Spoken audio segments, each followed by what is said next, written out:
Hello दोस्तों, कैसे हैं सब। मैं हिमांशु स्वागत करता हूं आप सबका आपके अपने चैनल कॉमिक वर्ल्ड पर। तो दोस्तों, आज मैं राज कॉमिक्स में लाया हूं आपके लिए नागराज की जापान सीरीज। इस सीरीज में 4 कॉमिक्स हैं। पहली रोनिन, दूसरी कामिकाजे, तीसरी टोमो और चौथी शिकाता का नहीं। तो चलिए दोस्तों, फिर शुरू करते हैं इस सीरीज की पहली comics, Ronin. Ronin, a samurai with no master, एक अपराधी लड़की जो नेशनल हीरो बनी। उगते सूरज की धरती जापान, जिसे वायलेंट लैंड भी कहते हैं, क्योंकि लगभग प्रत्येक साल कम से कम एक बड़ा टाइफून इसके तटों पर भारी तबाही लाता है। कुछ तबाहियां जमीन के नीचे से आती हैं, जैसे लावा उगलते लगभग 200 सक्रिय ज्वालामुखी और तबाही मचाते तीव्र भूकंप।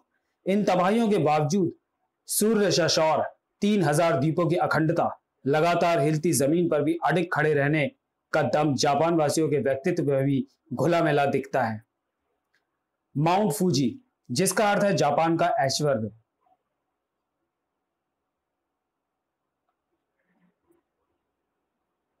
आदित्य, असमाप्त, अमर और बेजोड़ सिपाही। ये अमर आदित्य सिपाही हमेशा जापान के माथे का मुकुट बना रहेगा। प्रत्येक जापानी इसके आगे नतमस्तक है। प्रत्येक जापानी इसकी तरह ही एक असमाप्त युद्ध लड़ने के लिए प्रेरित है, तब तक जब तक कि उसका खोया हुआ आत्मसम्मान वापस ना आ जाए। और यह आत्मसम्मान खोया था सन 1945 में द्वितीय विश्व युद्ध के दौरान, जब अमेरिका ने हिरोशिमा और नागासाकी शहरों पर परमाणु बम गिराए थे। जापान को 7 साल तक गुलाम बनाकर रखा गया। जापान की इंपीरियल आर्मी को आज सेल्फ डिफेंस फोर्स कहा जाता है, जिसका मुखिया आज भी अमेरिका बना हुआ है। वो आज तक भी इसी बहाने हमारे देश को अपने सैनिक अड्डों के रूप में इस्तेमाल कर रहा है। सुरक्षा के मामले में हम आज तक उसके हुक्म के गुलाम हैं।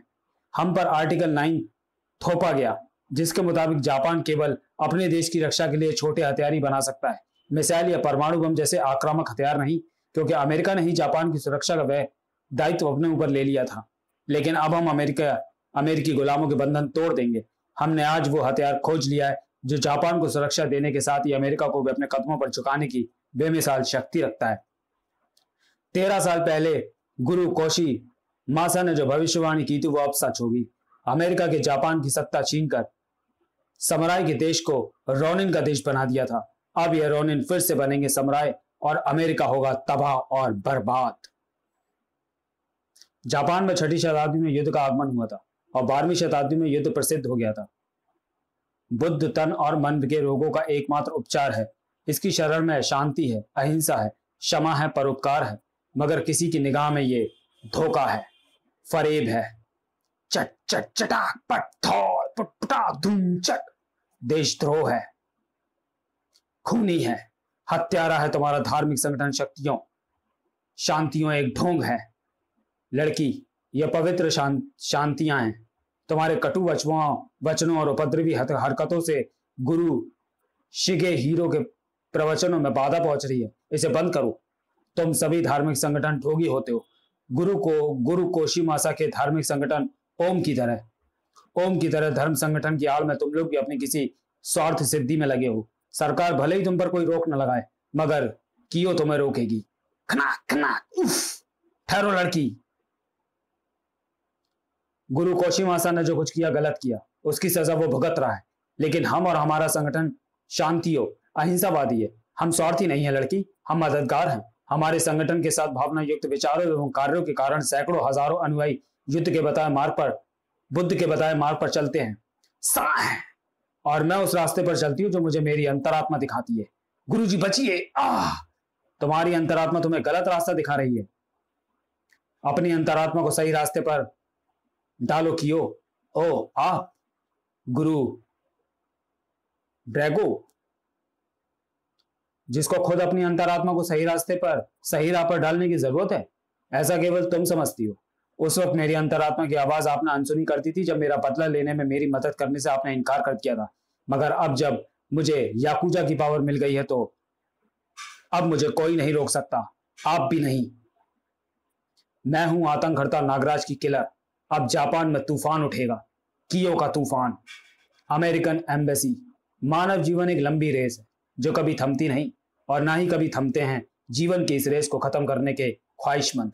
पर जो जीतने की ठान चुका है, स्टॉप, उनके लिए कोई भी अड़चन मायने नहीं रखती। भाग! सारी अड़चनों, सारी बाधाओं को पार कर जाते हैं वे।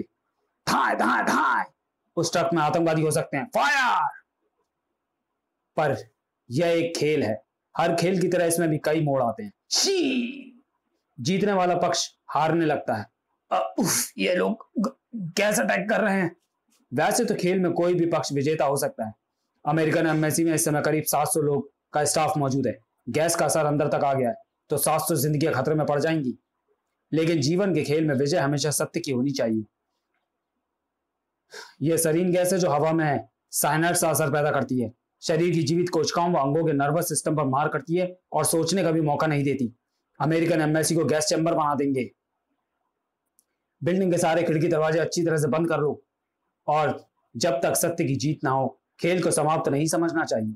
सभी एग्जॉस्ट चालू कर दो। जिंग जिंग जिंग, खनाक। ओह नो, उन लोगों ने शीशे तोड़ डाले। अब हमें मौत से कोई नहीं बचा सकता।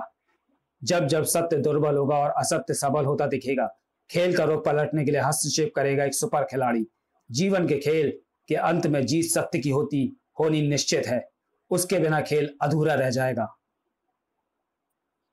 उसने भी मुझे हारा हुआ समझ लिया था। यहाँ टोक्यो में मैं अपनी उसी हत्यारे की तलाश में आया हूँ। उसने इटली में जो खेल शुरू किया था वो अभी अधूरा है। इटली से निकलते समय मुझ पर प्राणघातक हमला किया था उसने, लेकिन उसकी टैक्सी राह भटक गई थी। एक तरह से वो मेरी जान लेने में सफल हो गई थी। एयरपोर्ट जाने के लिए मैं उसकी टैक्सी में सवार था। उसकी टैक्सी की तरह वो भी राह से भटकी हुई थी, मानवता की राह से। मैंने उसे रोका था।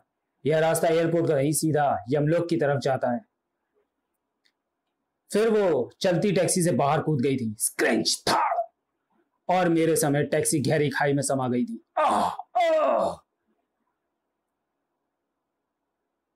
एक भीषण विस्फोट के साथ टैक्सी के सभी दरवाजे खिड़कियां लॉक्ड थे। मैं सोच रहा था इस हमले में मुझे कूदने की जरूरत नहीं पड़ेगी।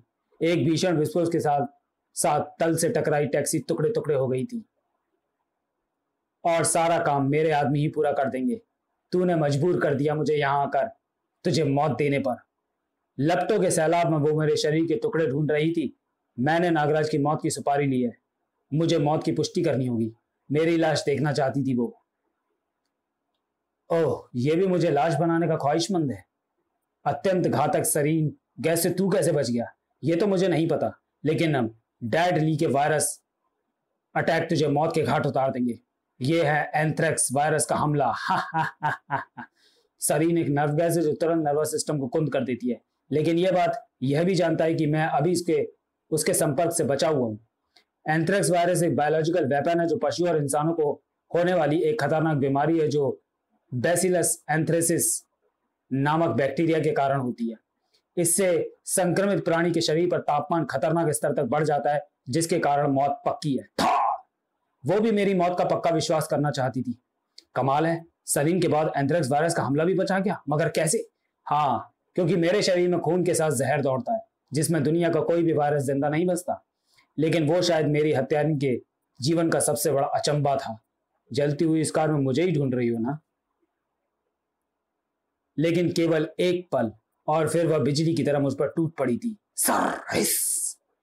जापानी मार्शल आर्ट की मास्टर थी वो, एक उम्दा समुराई फाइटर। अब तक मुझसे टकराए सभी फाइटर्स में सर्वश्रेष्ठ। सरीन गैस तेरे मस्तिष्क के स्नायुओं को जरूर लकवाग्रस्त कर देगी, क्योंकि इसमें वायरस नहीं है। हा। उफ। उसकी कटाना मौत का चक्रवात बन गई थी। मेरे सर पर सैनिक कट कट कर गिर रहे थे। उसका हर वार जानलेवा था। देख, तुझ पर इस गैस का असर हो रहा है। साय। बला की तेजी के साथ मुझे कई जख्म दे गई थी वो। साय, स्क्रिश, खचा। एक बार की चकरा गया था मैं। इस शैतान डेडली की नर्व गैस से भी मेरे मस्तिष्क को उसी तरह चकरा दिया है। कुछ देर के लिए मुझे अपना ध्यान इस लड़ाई पर केंद्रित करना होगा। उफ, चोट गहरी लगी है, लेकिन नर्व गैस गैसों को सुन्न कर रही है। दर्द महसूस नहीं हो रहा। अब तेरी रगों से छूट रहे हैं खून के फव्वारे। यही खून तेरी रगों में भी जिंदगी बनकर दौड़ रहा है। अब बचा ले अपनी जिंदगी, क्योंकि अब तेरा शरीर आखिरी सांस तक जगह जगह से खून उगलेगा। यह खून नागराज की रगों में जिंदगी बनकर नहीं बहता। निर्दोष मासूम लोगों का सुकून नागराज को जिंदगी देता है। आखिरी सांस तक नागराज उस सुकून के लिए अपना खून बहाता रहेगा। मेरे जख्म मेरे इसी खून में रहने वाले नाक भर देंगे और फिर आतंकवाद का सिर कुचलने के लिए जिस्म में और खून बन जाएगा। स्क्रिंच डेडली। आप देख कि आतंकवाद के लहू में जब आतंकवाद के दुश्मन के लहू का एक भी कतरा आकर मिलता है तो क्या होता है। एम्बेसी में हैरानी थी। हैरानी है कि गैस हमले के बाद भी हम जिंदा कैसे हैं। उसकी बदौलत नागराज एम्बेसी की छत पर जा पहुंचा था। आओ शीतनाग। नागराज, तुम्हारे आदेश के अनुसार मैंने एम्बेसी के चारों ओर फैले विषैली गैस के वेफर्स को शीत किरणों से जमा दिया है। अब वेफर्स जल कणों में बदलकर भूमि पर गिर जाएंगी। शीतनाग, आज तुम्हारे कारण कई सौ जानें बच गईं। अब मुझे उस जापानी लड़ाकी को खोजना है जिसने मुझे मौत के शून्य में पहुंचा दिया था। इस घटना से अमेरिका दहल गया था। यह हमला अमेरिकी एम्बेसी पर नहीं, अमेरिका पर हुआ है, जिसमें 25 अमेरिकी मारे गए हैं। हमलावरों को भले ही हम नागराज ने समाप्त कर दिया, लेकिन हमला किसकी साजिश है, जापानी सुरक्षा एजेंसी इस बात का पता अभी तक नहीं लगा पाई है। मैं यहाँ जापान में अमेरिकी राजदूत हूँ। अमेरिका अपने एक भी नागरिक पर जुल्म बर्दाश्त नहीं कर सकता। अगर जल्द ही जापानी सुरक्षा एजेंसीज ने इस मामले में कुछ ना किया तो यहाँ हुई 25 अमेरिकियों की मौत के लिए FBI यहाँ आकर केस दर्ज करेगी और खुद ही जांच करेगी। मिरर अम्बेडर जापान गुनाहगारों को जल्द सजा दिलवाएगा। हमने ये केस मिस्टर जेट ली को सौंप दिया है, जिसके आगे जिंदा जुबान ना खोलें तो मुर्दा बनते सेकंड नहीं लगता। जेटली जापानी मिलिट्री इंटेलिजेंस के एक धुरंधर और अनुभवी जासूस थे।